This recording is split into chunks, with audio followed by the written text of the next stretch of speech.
So we know already that 50 million people across the globe are now using products and services that were created or significantly refined by MicroSave or with MicroSave's help. Many of those are using M-Pesa, many of those are using the services of Equity Bank, but there are others that are here in Asia, for example, that are using services that were refined or developed by MicroSave. And that 50 million is without counting the 800 million people here in India that are receiving food subsidies using a system that MicroSave helped develop for the government and with the government of India. Similarly, another 15 to 20 million Indonesian people are using or receiving subsidies around rice and other areas, again, that using transfer systems that were built in collaboration with MicroSave. We work very closely with governments across the globe to optimize the delivery of these subsidies and benefits. And that for me is really important because it has such profound and real impact. Okay, I think MicroSave has had a whole series of impact for clients. Let me start by saying that we have trained large numbers of institutions in how to be responsive to clients' needs. So I would start by saying we've been involved in training institutions in developing new products and services in a very client responsive manner. So one of the biggest examples of this would be on the pilot test team for M-Pesa.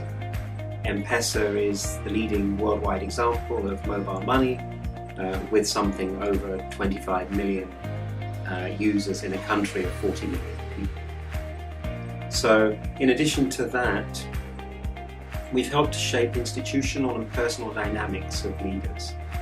So for example, James Mwangi in Equity Bank now, when we started with them, they served 109,000 clients. Today, they're serving 10 million clients with very, very responsive products and services. I think if I were to reflect on the last 20 years, we have created significant impact for clients. If you just look at one scheme, one program, which is the Government of India's Food Transfer Subsidy Program, we have helped redesign that program for a number of districts. That one subsidy touches the lives of 850 million people here in India. Should we go for cash transfer? Should we go for in-kind transfer? If we go for cash transfer, should it be through dedicated outlets? Should it be open to the market? I think these are the kind of questions we help the government answer. In addition to that, if you look at the Prime Minister's Jan Dhan Yojana, the People's Wealth Program, the National Financial Inclusion Program here in India, 335 million bank accounts, the largest financial inclusion scheme across the world. We are helping the government redesign it. Not only the inclusion elements, the bank accounts, but also the access. How would the cash in cash out network function? What elements of the Kiko network should be promoted? What kind of design of the Kiko network should be encouraged? What should be the design of the insurance schemes? How do we get other savings products loaded onto this channel for meeting the real needs of the low-income segment? In Fiji, we worked with the central bank to help design a policy to ensure that there is adequate credit flow to micro and small enterprises segment. We have taken the food subsidy program to Indonesia, where we are working with the government of Indonesia to digitize and move partly to cash transfer the rice subsidy program that touches the lives of 20 million people. We worked in Vietnam with the Central Bank of Vietnam to redesign the policies and the regulations that regulate the microfinance sector. The impact we've created for clients is to enable them tackle issues that have been limiting their efforts to deliver services to the citizens.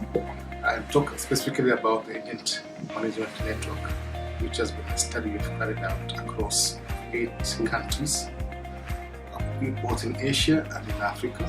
And from those studies, we have been able to identify issues facing the populations, isolate them, analyze them, and come up with toolkits and policies and frameworks to assist provide services in a better way to the mass population. From this, we have been able to conduct trainings across numerous countries. We have trained close to 6,500 people or practitioners on how to run agency networks, and how to manage them, and how to see that the operations are profitable and meaningful. So past 20 years has been a very exciting and a fulfilling journey for MicroSave. We started working in microfinance, we ventured into retail finance, and as on date we have served in assignments in more than 50 countries. We have worked with more than 300 clients and impacted millions of lives, and we have actually emerged as a full-fledged boutique consulting firm focusing on financial, digital and social inclusion. And we have kept on innovating, we have kept on offering new services, and this has helped us in magnifying the impact, scaling it up and making it more relevant for the masses. So we are shaping the direction of how food security is provided to 800 million plus people in India. We're also shaping the direction of policy and implementation of how cooking gas is delivered to 50 million plus rural households who never had access to cooking gas. We have covered 35 million people so far, and 15 million will be covered in the course of next year. We are also shaping the direction of how fertilizer subsidy is provided to 140 million farmers. MicroSave has worked with a variety of clients across multiple continents, and it has really touched the mass market by working with multiple service providers. These include banks, these include telecom operators, and by working with them, what has really happened? It has helped them transform into their thinking that how they can reach out to mass market, which typically is underserved or unserved. And with all these interventions, if I call it all these things put together, we can say millions of lives have been impacted by MicroSave over a period of last 2 decades. I would like to mention 3 of the best experiences that I have had personally. The first one is Equity Bank. So we engaged with Equity Bank in 2010. The objective of that engagement was to work with Equity Bank to create a project which was called Mission Embrace, wherein they were using agents and agency banking as one of the mediums to increase the number of transactions that people are having and to increase their outreach. What is most fascinating about that experience is that at that point of time, Equity Bank was facing a lot of crowding issue in their branches. So agency banking was sought as a solution to ensure that people who are coming to the branches to have their transaction, they can actually go and do the same kind of transactions at the agencies. What eventually happened after 6-7 years of the experience and work with Equity Bank, what we have noticed is that while the crowding issue in the branches hasn't resolved to a large extent, the number of customers and the outreach at the agent, the number of transactions at the agent has increased multifold. So much so that right now the agent's transaction is almost 3 times that of the branch entity. Through our programs and interventions, we have touched the lives of millions of poor women and excluded.